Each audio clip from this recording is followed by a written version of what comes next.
Eccoci qua, quindi qual è il programma del Consorzio Bonifica Delta del Po in questi prossimi 5 anni?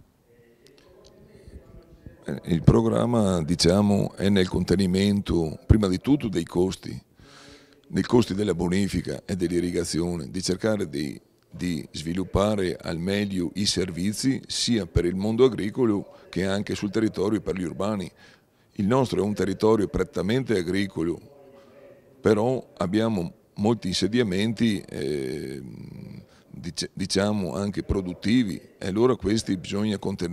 cercare di contenere al più i costi. L'immagine del consorzio nel nostro territorio è molto diffusa perché siamo un territorio al di sotto del livello del mare. Purtroppo noi siamo circondati da acqua sia dal mare che dai due rami del ramo del Po principale, diciamo, il Po grande, e purtroppo con l'estrazione del metano abbiamo il problema della subsidenza, che siamo al di sotto del livello del mare. Questo cosa ci comporta? Ci comporta un notevole pompaggio di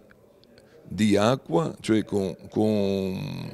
le idrovore, e questo ci costa all'incirca i 2 milioni e 3, 2 milioni e 4 di euro all'anno di energia che dobbiamo spendere, e questa va a carico dei contribuenti, e questo è un costo che è insostenibile in questo nostro territorio. In più abbiamo delle altre, cioè sul territorio abbiamo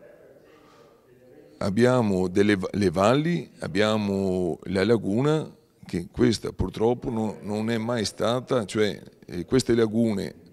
la regione da qualche anno ha sospeso la vivificazione, e qui ci lavorano 1500 persone e credo che non sia una cosa da poco.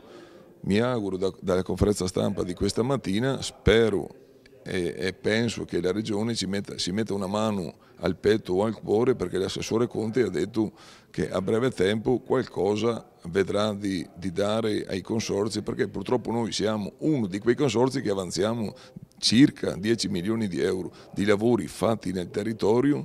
delle imprese che sono in sofferenza, e questo ci mette in grossa difficoltà come ente. Purtroppo noi per far cassa dobbiamo mandare fuori a fine marzo le cartelle esattoriali, perché non abbiamo soldi per gestire questo consorzio, per pagare gli stipendi ai 50 dipendenti e per il funzionamento di tutta questa attività.